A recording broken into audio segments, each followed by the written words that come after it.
Bonjour à tous, me revoilà pour une nouvelle vidéo. Donc j'ai pris l'initiative de reprendre les vidéos pour essayer d'éclairer mes clients et partager mes connaissances dans le cadre de mes activités syndic de gestion, gestion locative et transactions.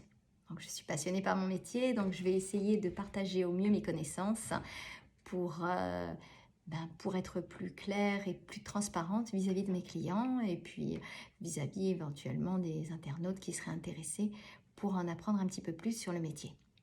Donc aujourd'hui, on va aborder comme thème la clôture des comptes, donc, qui est une question récurrente de mes clients et qui génère beaucoup d'interrogations. Donc chaque année, comme vous le savez, le syndic de copropriété provoque une assemblée générale. Cette assemblée générale consiste en quoi? Donc c'est une réunion des copropriétaires et sur laquelle on analyse plusieurs résolutions, dont la validation des comptes. Donc qu'est-ce que la validation des comptes? C'est l'analyse comptable de ce qui a été dépensé dans l'année par rapport à ce qui a été provisionné.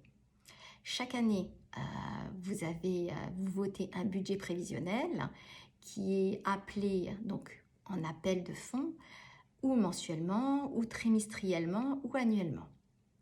Donc cet appel de fonds est une provision. Ce ne correspond pas à la dépense réelle de votre copropriété.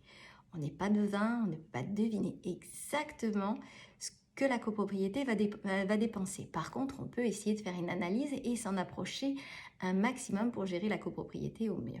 Et plus on connaît la copropriété, plus l'analyse est fine. Donc, au terme de l'année, le syndic a dépensé plus ou moins le budget prévu.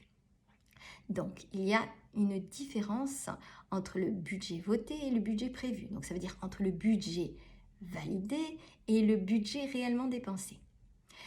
Ce budget réellement dépensé varie. Pourquoi? Parce qu'il y a souvent des incidents sur les copropriétés, une assurance peut être appelée, il y a une fuite qui n'était pas prévue, des petits travaux pas prévus, et donc ça peut faire varier entre un budget prévisionnel et un budget réellement dépensé.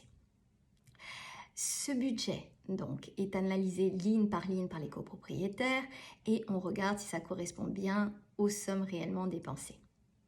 À partir du moment où ce budget réel dépensé a été validé par les copropriétaires, après l'Assemblée générale, le syndic de copropriété clôture les comptes. Donc, qu'est-ce qu'il fait? Donc, la clôture des comptes est une manipulation assez simple pour un syndic de copropriété, mais elle engendre une écriture qui entraîne souvent pas mal d'interrogations. Pourquoi mon voisin a une régularisation qui est plus importante? Pourquoi moi, voilà, donc on est toujours sur ce type de questions. Cette régularisation, elle est par rapport à quoi? Donc, vous l'avez bien compris, je l'ai dit à plusieurs reprises, donc c'est la différence entre la somme votée, initialement prévue, et la somme réellement dépensée.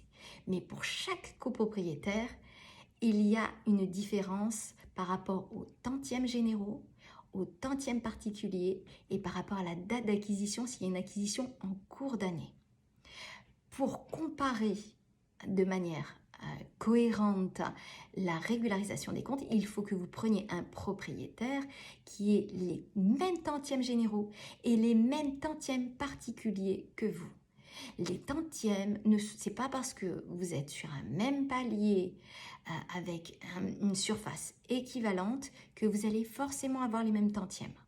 Il y a des tantièmes pour les garages, il y a des tantièmes d'ascenseur d'un bâtiment à un autre, il y a des tantièmes d'électricité, il y a des tantièmes de parking, il y a pas mal de tantièmes différents.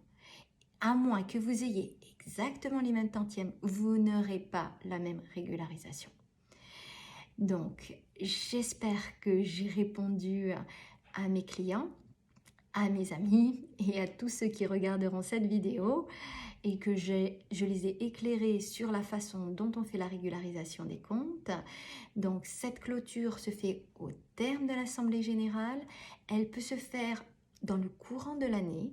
C'est une écriture qui apparaît souvent lors d'un des appels de fonds suivants. On ne le fait pas forcément dans la minute, ça peut être dans les 6 mois, le tout c'est que ça soit fait en cours d'année. Cette clôture des comptes, bien entendu, peut être positive. Vous pouvez récupérer de l'argent suite à une clôture des comptes, si le syndic a dépensé moins que ce qui avait été budgété. Voilà, en tout cas, merci de m'avoir écouté et à très bientôt pour une prochaine vidéo. Au revoir.